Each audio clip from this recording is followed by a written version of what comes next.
Bill's son that made this hoop that I brought here today, my good brother Randolph Bill. They asked Watson told us and Woodrow Bill as spiritual people of the Yakima Nation, what does this mean? What they said was so profound that they didn't put it on page 16, they put it on the front page of the Seattle Times. They said this means that the races and nations of the earth should slow down and come together and talk to each other. That's exactly what it meant. And we had 4 years and 4 days to do that. 4 years and 4 days later, Mount St. Helens went off a second time. That was last spring, just about this time. That was our grace period. We could have still done something really good, but now things are going to speed up. Now things are going to really happen fast. Time is going to go so fast. The more we share the message, the more we will cushion the third shaking of the earth, and the easier it will be on ourselves and others. A good friend of mine in Montana, his grandmother just passed away last year. The last thing she said to him was make a place for yourself in the mountains, because the air would become so hot down here where they were at on the reservation that it'd be hard to breathe. And it won't be long. That's the last thing she told her grandson when she was passing. Go in the mountains and make a place for yourself. Put some things there that you can survive with. The people are going to run to the mountains to survive, and the native people must be ready for this. And I know Eugene is going to speak, and I'm only going to speak a little bit longer. He said something that profoundly affected me several years ago at the last gathering about how important it is for Native people to get ready, because it's not going to be long, and they're going to turn to Native people, and they're going to turn to local spiritual assemblies.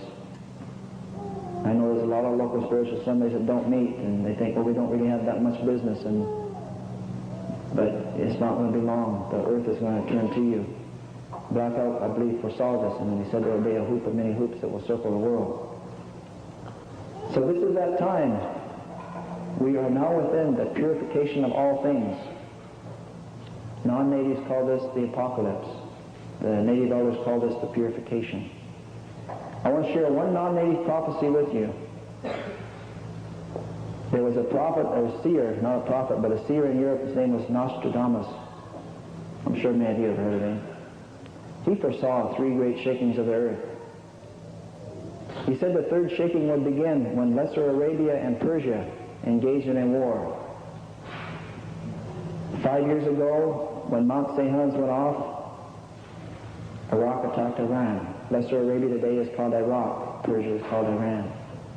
These two prophecies coincide.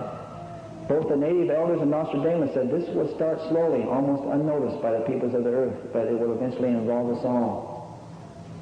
Eventually the gourds of ashes will fall from the sky so much that the river that runs through the center of this turtle island, the Mississippi River, will boil from the heat of the gourds of ashes that will fall on this land. But don't despair. It sounds terrible, but we will survive it. We will live through it.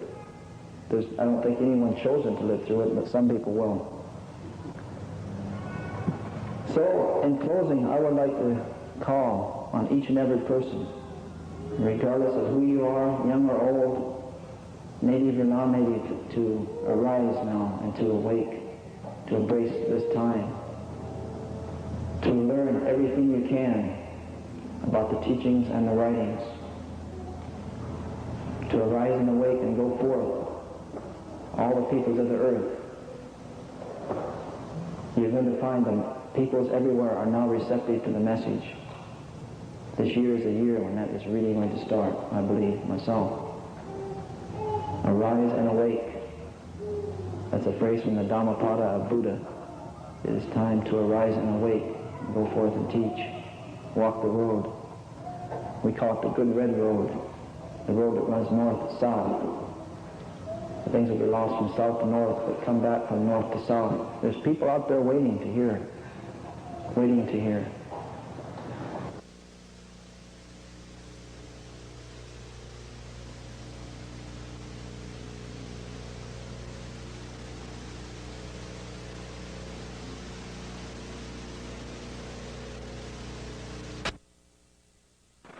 Without skills or training, many have become victims of.